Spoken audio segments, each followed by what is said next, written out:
Recently, you co-starred in a video produced by the club starring Alfie Kilgore, and you gave some very interesting insights. Overall, the impression that the viewers got was that you settled in, or you have settled in very well. Is that fair to say?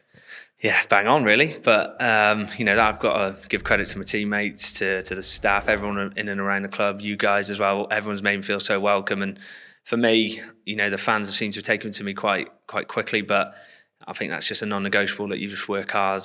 You bust the gut. You're on the pitch for 90 minutes. These people have, worked all week, months, saved up to come and watch us play. The least we need to give is our all in that 90 minutes, and you don't focus so much on where you are in the league and stuff like that. It's do the basics right, do it well, and you'll get your due rewards. And thankfully, I've been able to repay him a few times with a couple of goals. Has that always been a pillar of your style, work rate? Because you're tireless every game. Yeah, it's just a non-negotiable. I think, like you play football, you've got to work hard. Things aren't just going to fall to you and come naturally. You've got to bust the gut, and whether that's working off the pitch, you do it tirelessly, you do it to your max. And I just think it shouldn't even be a point or a question. He works hard. Well, that should be an absolute given. But it's then transitioning away. Everyone says how hard I work and doing all this and that. I want to show the other side to my game as well, that I like getting on the ball. I like scoring goals. I like, being part of goals and helping my teammates as well. So, more of a holistic view to it about the whole picture. But for me, it's a non-negotiable. Do your humble beginnings, Will, make you appreciate being a professional footballer even more? Yeah, it's an interesting one, because this is only my third season as a pro. It's been a different journey, if you like. I've had a lot of life experience outside of football before I come into the professional game. And for me, some of these lads have been in academy since they were 9, 10 years old. And perhaps don't see how lucky they are coming into it late. I've realised that, this is my last chance. Didn't think I was ever going to get this chance. And it's now just enjoying every single part of the day, because it's a short career, and mine certainly is going to be a lot shorter than everyone else's due to the fact that I come in a little bit later. But yeah, I think I use it as a benefit to me. I've used it to my strength, that every time I turn up for training, to a game, the away days, the long journeys, I thrive off it. And I suppose it makes me enjoy my football a little bit more. You mentioned Alfie Kilgore earlier. What are you learning off the big man? Yeah, the friendly giant. He's what a great guy. I haven't seen too much of him play. I remember playing against him. I think it was one of my first games in professional football, and yeah, he absolutely bullied me. So it was a rude awakening to professional football. But I remember seeing his journey pop up when he had his injury. But he's been brilliant with me. He's helped me settle in. He's made me feel so comfortable. Outside of football as well, we do a lot of things together, and we've got a really good relationship off the pitch. And hopefully, once he gets back into the fold a little bit more, we can have that relationship on the pitch as well. You need to be getting on with each other, because it's a pretty tight squeeze at that house of yours. Yeah, it is. It is.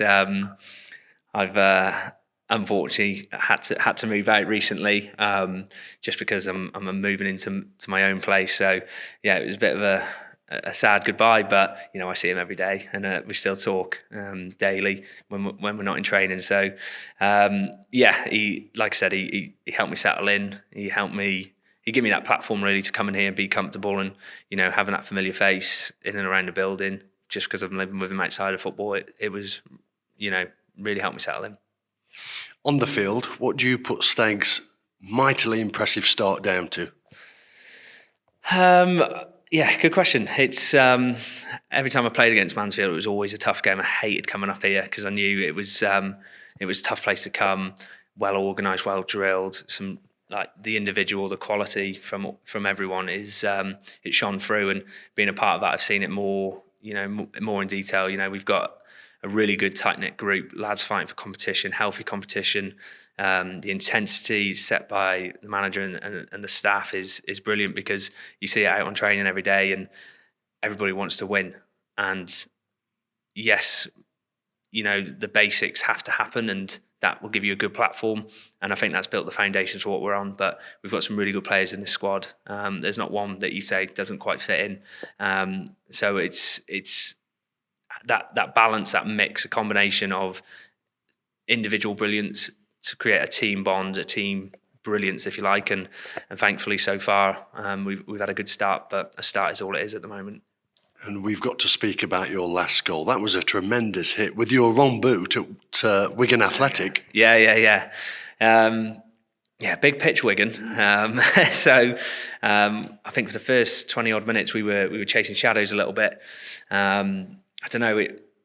It just kind of read the pass at what he was going to do, and it was one of them where Wayne's made a great run and it's just opened up, and I thought, if I get a good contact on this, and it was one of them. As soon as it left my boot, I obviously stood right behind it. I just seen it nestle in, and a few lads afterwards saying, I didn't know you had that in your locker with your right foot. And I said, I didn't either, to be fair. But no, it was just about getting a good contact, and thankfully it went in. And when you were subbed later in the game, you went round the pitch and you were in front of the travelling Stag supporters who travelled in great numbers to Greater Manchester on that Tuesday night. And they were singing your name at the top of their voice. I sort of sensed a real humbling pride moment for you there. Yeah, like I said, this is my third year as a pro. Like, I used to play in front of 20 fans, do you know what I mean? And on a Tuesday night, was it 2.5 hour journey? You've got 1,800 of them there singing your name. It's a real humbling feeling. You know, all I want to do is repay them, and like the efforts and the financial stress that they, go against to be there. It was just a bit of a repayment, and to get subbed off at that point and walk right in front of the Stags fans. My mum and my brother were in the crowd as well, so it was a real special feeling. And I can't. The fans are honestly unbelievable. Like, the away support on a Tuesday night, the home support we get, it's honestly brilliant. And being in and around Mansfield and seeing fans, everyone is just so pleasant, so nice, and all they want is the best for us. So, like I said, non-negotiable for us is that we give the best for them. Quick word on Wrexham on Saturday in that 12:30 kickoff. Wrexham undefeated at home. What will Stags need to do and show to overcome them? Yeah, not change a hell of a lot of what we've done so far. What we've done up to this point is been really disciplined, really solid, quick counter-attacking football, moving the ball quick, and it's got us to where we are. And it's more of the same.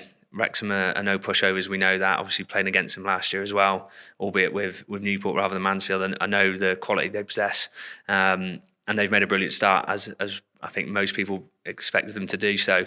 Listen, we've got to just do what we've been doing. I think it's going to be a feisty game, of quite there's a bit riding on it. I think this our game in hand, we can go above them with points. So it's a massive opportunity for us, but again, for them, they'll be right up for it, and we just got to do what we do.